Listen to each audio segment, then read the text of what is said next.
Welcome back. Our final segment of Ferris Sports Update, and with us, head coach Steve Picucci of the Ferris State men's and women's track and field program, and welcome back to the show. Hey, thanks for having me, Rob.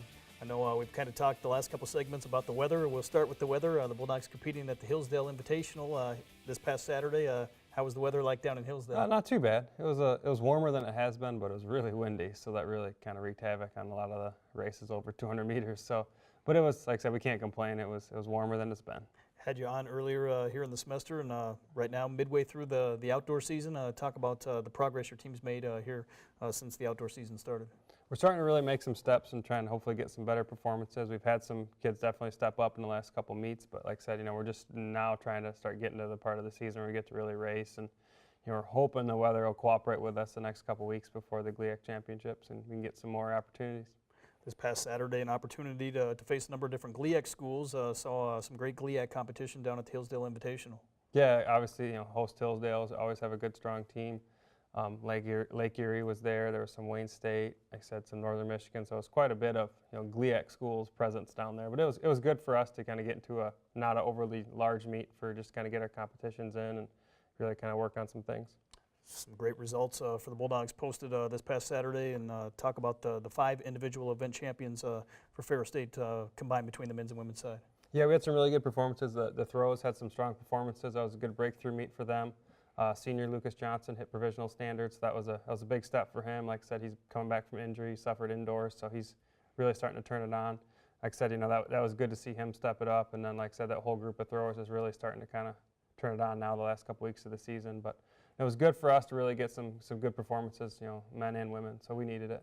I know certainly a good mix between some distance kids that have reached the provisional marks, and now some kids in the throws as well that are right there competing or winning championships at these meets. Yeah, no, it was good. Like I said, we've always had a good, strong middle distance group, but now we're starting to get some, meet champions and, get kids that hit provisional are really close on the throw side. So that's good to see. And like I said, our sprint group is really starting to turn around too. So like I said, hopefully we can get things together here for the next couple weeks and be ready for the conference championship.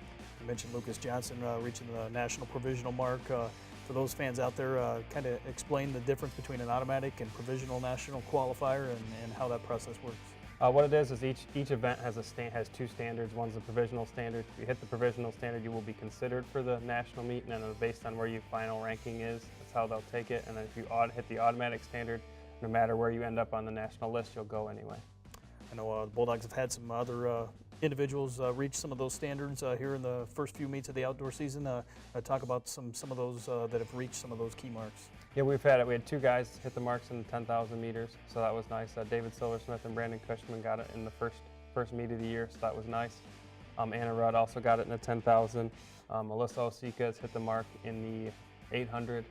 Like I said, and then we have another girl in the 15. Brianne Obakaitis is just short of the marks. Hopefully we get a little improvement there. She'll be able to get it as well. And then, like I said, Lucas hit it this weekend. Some big action coming up this coming week.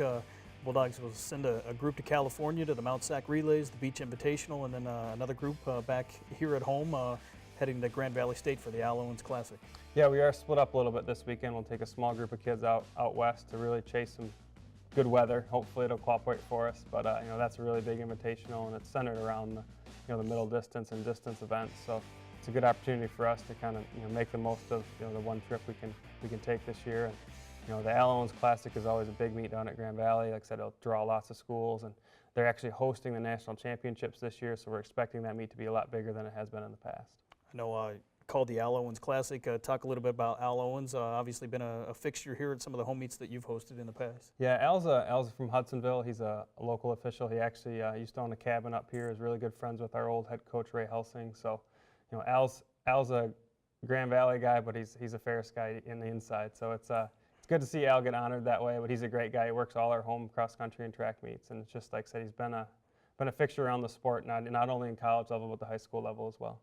Obviously a big week with 3 events, 3 meets coming up this week. Talk a little bit about the schedule ahead. What's on tap after this before you get to the GLIAC championships?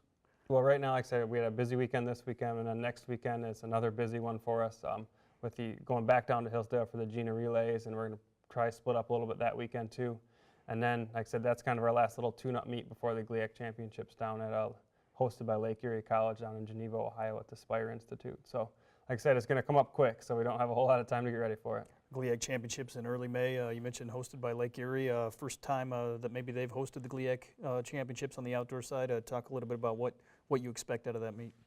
Should be a good meet. Obviously, the GLIAC Championship is always highly competitive, but like I said, Lake Erie has been, just from the conversations we've had and the emails going back and forth, that they're ready for it. They have a great host, Spire, really helping them pull things together. So, like I said, it's kind of a unique situation where it's not on a campus; it's at a private institution or a private facility. So it's kind of different for us. We don't really know what we're expecting as far as that, but that facility has hosted a number of meets, so we know it'll be top notch and pretty smooth environment. What does it take over the next few weeks here for your athletes to get ready to compete and perform as well as they possibly can at the GLIAC Championships? Right now, we're just kind of focusing on getting the last little bit of our training in and hoping the weather will continue to let us do that. And then the big thing is just trying to get some better marks and some better times, just so we can kind of get into better sections at the GLIAC Championships to give us a chance to be competitive, on the conference level. In terms of the weather, I know obviously when you're talking about distance kids, maybe doesn't quite affect them as much as maybe some of the throwers. How are the differences between some of the different events with the weather, practicing inside, practicing outside, et cetera? Yeah, it's been a challenge for everybody. Like I said, not having an indoor facility, we have to pretty much use our outdoor, year round. But it's been a challenge for everybody. Like I said, the throwers, it took them a while to even be able to get out into the ring. They've just been throwing off the ground or inside off the turf or the rubber floor, so it's a whole different feel. Sprint kids, it just hasn't really been warm enough to do much with them outside yet. And like I said, it's just a challenge for everybody, but our kids face it head on and just kind of keep moving forward. And each day we just try and get something positive out of it. I know after the GLIAC Championships, obviously the goal, hopefully, to get as many qualifiers as you can for the national championships. Talk a little bit about that process, what you expect going on to the national meet.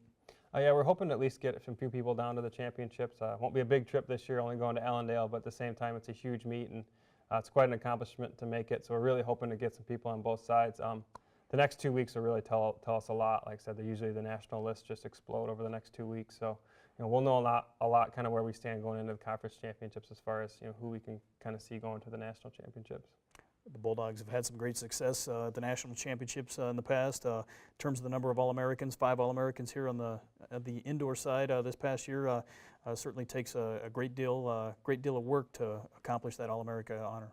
Yeah, it is. It's one of the tougher things we have to accomplish is get that All-American honor, top 8 at the national championships. Because not only do you have to qualify for the meet, so you have to run well during the season, you have to be ready to run well at the championships as well. So all those girls put a lot of work in to be ready and balance their academic life as well, and just really able to kind of stay focused on both sides of it. So it was good to see them both do that.